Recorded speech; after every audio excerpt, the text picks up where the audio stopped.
Bonjour.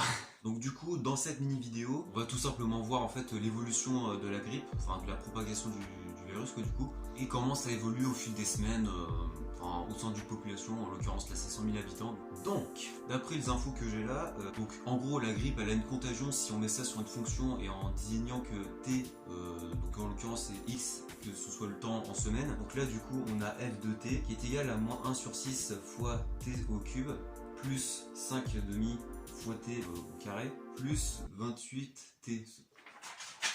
Bref. Donc bon, en fait, cette fonction-là, si on la représente sur un graphique, ça donne à peu près ça. Voilà.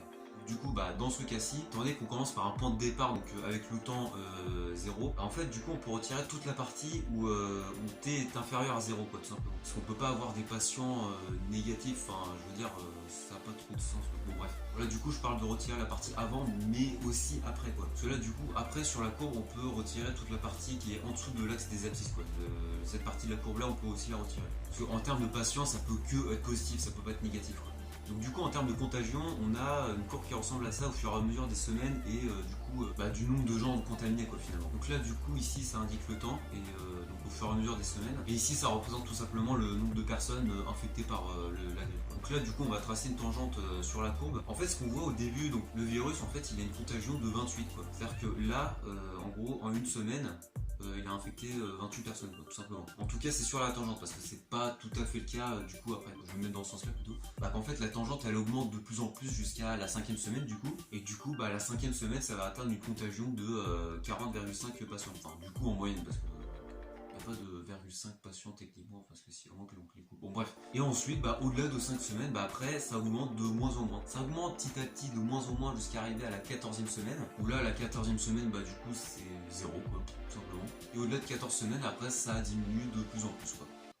Mais attends, j'ai juste une question du coup. Mais t'es qui? Ouais on s'en fout. Comment ça se fait que la courbe elle redescend avant d'avoir contaminé tout le monde en fait Ah, c'est vrai que du coup, techniquement, c'est un peu bizarre parce que la courbe elle redescend avant que tout le monde soit infecté, alors que pourquoi? En vrai du coup je suppose que c'est avec l'immunité collective quoi. Parce que en gros une fois que quelqu'un a été infecté par la grippe, après là on considère qu'il est immunisé quoi. Donc en gros une fois qu'il a chopé une fois, il peut pas le rechoper quoi. Donc bon au début forcément ça augmente de plus en plus, ce qui est plutôt logique parce que les personnes infectées du coup elles croisent globalement des personnes qui sont pas infectées quoi du coup, donc c'est logique que ça monte. Et ensuite au bout d'un moment quand on commence à arriver à un certain seuil, en fait, il y aura de plus en plus de gens qui auront chopé la grippe, quoi, du coup. Du coup, plus il y a de contaminés et moins il y a de contagion, du coup. C'est pour ça que ça augmente de moins en moins et que en fait, ça finit même par baisser, quoi, tout simplement. Et c'est pour ça que ça augmente pas comme ça jusqu'à vraiment infecter tout le monde, quoi, du coup. Donc là, dans ce cas-là, on se retrouve même avec des personnes qui sont pas du tout infectées avec l'immunité collective, quoi, finalement. Bon, et toi, du coup, t'as une autre question? Hein? Non, c'est bon, tu peux continuer. Merci. Bon du coup c'est la fin de cette vidéo et puis j'ai pas grand chose à rajouter du coup mais voilà.